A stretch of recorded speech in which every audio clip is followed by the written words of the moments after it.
Zootopia is a gleaming metropolis populated by anthropomorphic mammals, divided into several districts including Savannah Central, Sahara Square, Tundra Town, Little Rodensa, and Rainforest District. Each one home to countless species of mammals specifically adapted to these environments. The code of the community is anyone can be anything. The film begins in a treacherous jungle which fades into a children's play about the history of Zootopia, where 3 children reveal their lifelong dreams and future careers. Among them is Judy Hopps, a 9-year-old optimistic rabbit from rural Bunnyboro, who reveals her dream of joining the Zootopia Police Department as its very first rabbit officer. Her parents, Bonnie and Stu, are unsupportive, saying that could very well be impossible, and suggest she embrace the blissful complacency of becoming a carrot farmer instead. Nonetheless, she refuses to give up without a fight, and proves her mettle and commitment to such a dream when she defends her friends from the local bully, Gideon Gray. 15 years later, Judy, now 24 years old, is officially a cadet at the Zootopia Police Academy. Her training proves difficult at best, as the courses are built for much larger mammals and not designed for the athletic prowess of lagomorphs in mind. However, with sharp wits, determination, and perseverance, she passes all her tests with flying colors, graduating at the top of her class. At graduation, the mayor of Zootopia, Leodore Lionheart, is pleased to announce that his new Mammal Inclusion Initiative has produced its first Police Academy graduate in the form of Officer Judy Hopps and takes great honor in assigning her to Precinct 1. In the heart of Zootopia. On her first day, Chief Bogo, the Cape Buffalo chief of police with an "I don't care" attitude, explains that 14 mammals have disappeared without a trace and he assigns everybody, except Judy, a case to solve in different sections of the city while he assigns her to parking duty. During her shift, she encounters Nick Wilde, a con artist fox, who tricks her. The next day, Judy unlawfully arrests Duke Weaselton in Little Rodensa and is reprimanded by Bogo.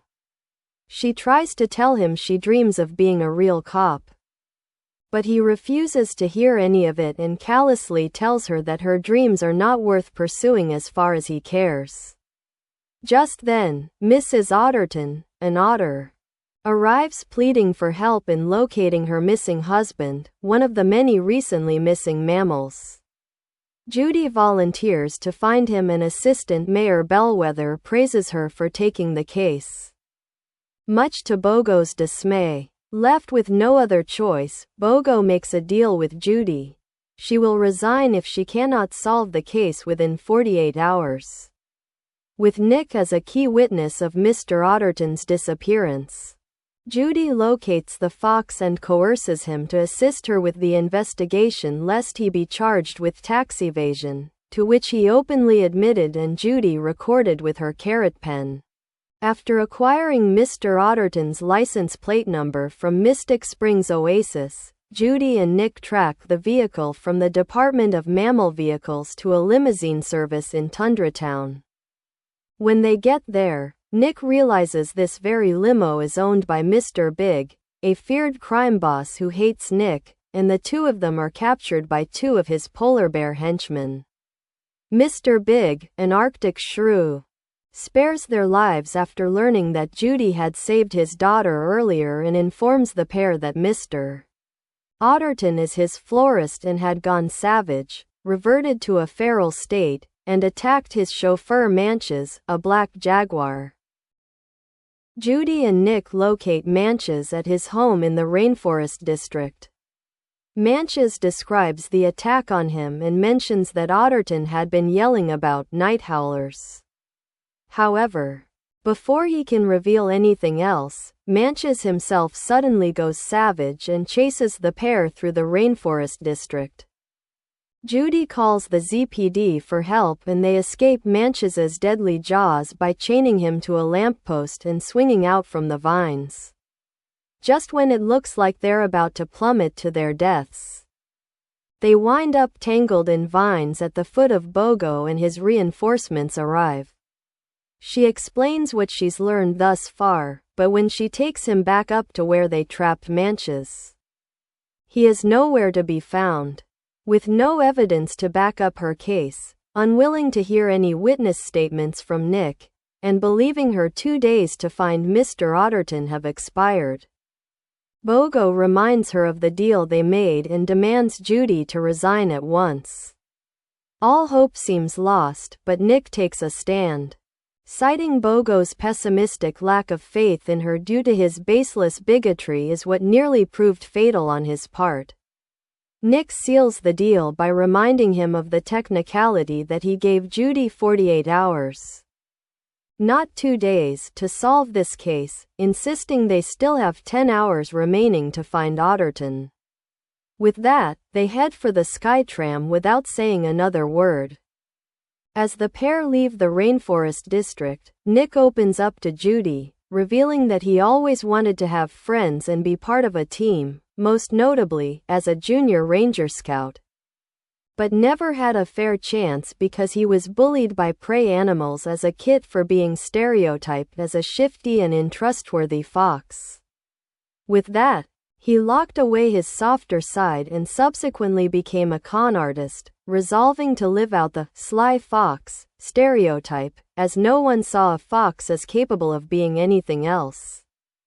When Judy empathizes with Nick, he tries to awkwardly redirect attention to the traffic jam below. However, doing so makes them notice the security cameras all over the place. Nick realizes that the city's traffic camera network may have captured how Manches disappeared, and the pair consult Bellwether at City Hall. While she works to help them, she confides in them that her mundane job as the assistant mayor of Zootopia is really nothing but a glorified secretary. She does all of Mayor Lionheart's busy work while he takes all the credit and glory for any, if at all, of the important things Bellwether actually does. They then discover Manches was captured by Timberwolves just as they escaped him, which Judy assumes is what Mr. Otterton had meant by night howlers. The two of them subsequently conclude they also took Otterton, and they track the rest of their movement through the traffic cam recordings.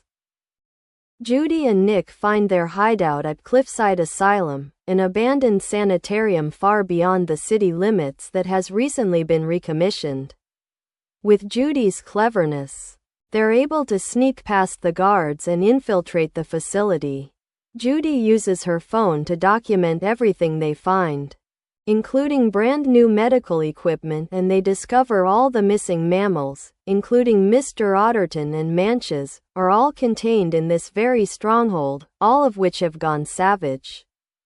During their investigation, they also discover Mayor Lionheart consulting with a doctor about their condition, revealing that he has been secretly rounding up all the savaged predators and illegally imprisoning them to prevent citywide panic, and by extension of him being a lion, the loss of his reputation.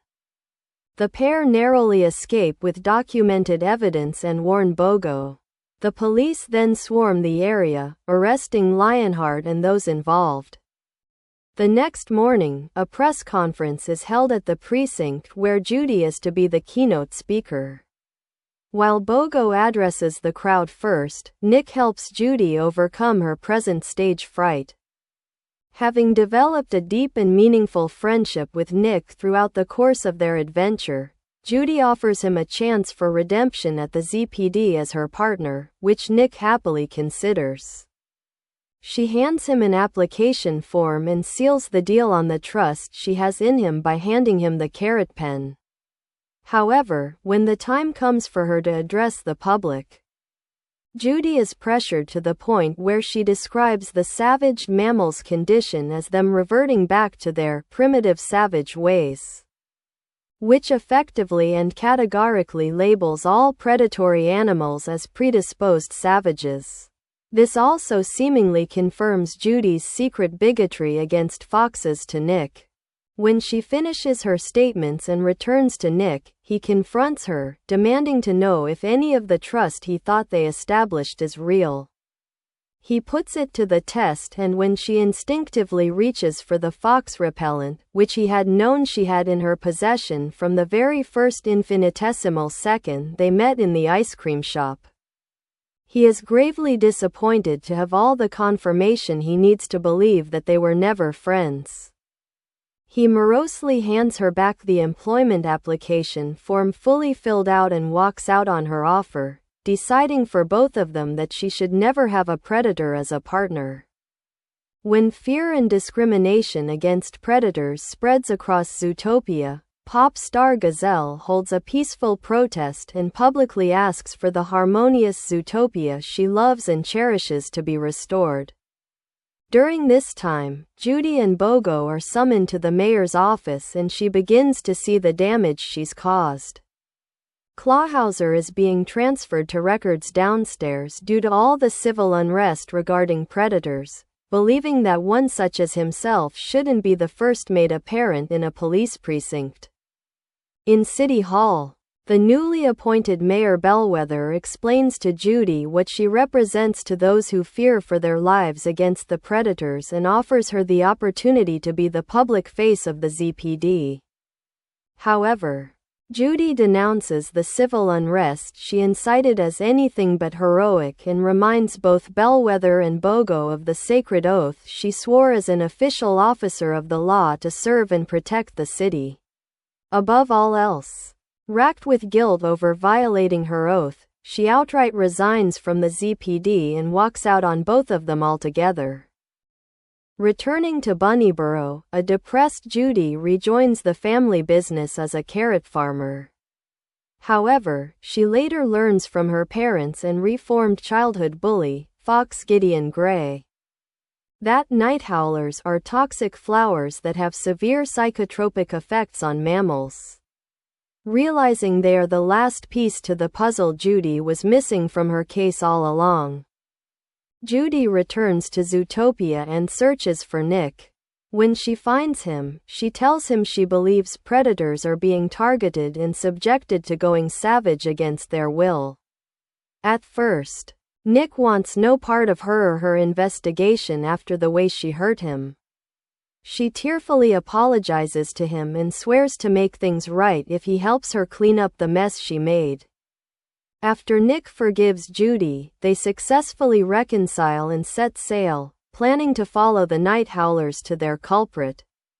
They then locate Weaselton, who explains that he has been collecting night howlers and selling them to a ram named Doug, who runs a secret underground laboratory built out of a derelict subway car.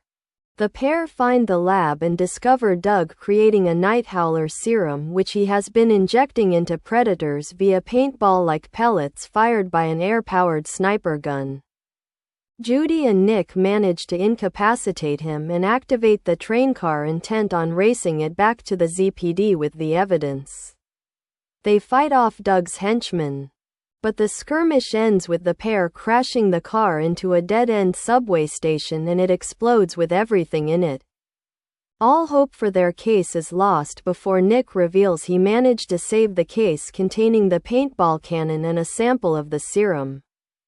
Judy and Nick cut through the Natural History Museum and race for the ZPD in their sights. Just short of the ZPD, they encounter Mayor Bellwether, who insists on taking the evidence. However, Judy refuses when Bellwether has no explanation for how she knew where she and Nick were at that exact moment and continue on to the ZPD. When another ram thug is standing in their way, Nick and Judy make a run for it, realizing she has been the culprit the entire time. But Judy's mobility is impeded when she clips her leg hard on one of the museum pieces. They try to escape but are knocked into a pit by Bellwether's henchmen. With them both at her mercy, Bellwether shoots a night howler dart from the evidence case at Nick and frames a call for help to the ZPD. Nick turns savage and corners Judy while Bellwether confirms all of Judy's suspicions by relaying her master plan. incite prey supremacy to take over Zootopia and rid it of all predators while she remains in power. Just as Bellwether appears to be watching Judy's demise at Nick's hand. They reveal themselves to have been pretending the entire time, and the dart gun ammo replaced with blueberries from the hops farm. Bellwether furiously threatens to frame the pair, like she framed Lionheart, but Judy reveals the full extent of the trap they set with Bellwether's monologue of her openly confessing to terrorizing Zootopia, recorded on Judy's carrot pen just as Chief Bogo and the ZPD arrive, just in time to arrest Bellwether and her henchrams.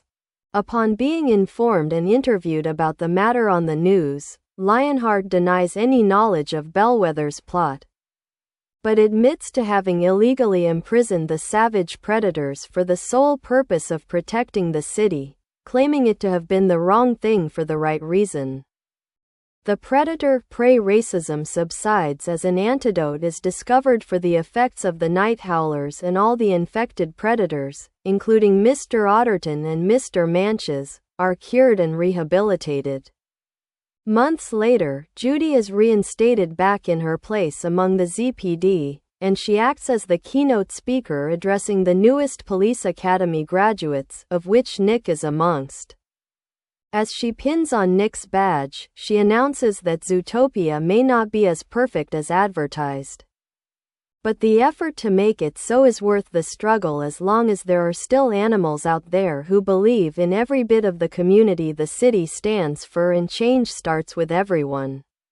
Nick, now a full-fledged member of the ZPD as the first Fox officer and Judy's partner, patrols the streets with her, keeping predators and prey alike safe. The final scene has almost all of Zootopia attending a concert from Gazelle while Bellwether angrily watches it on television from prison.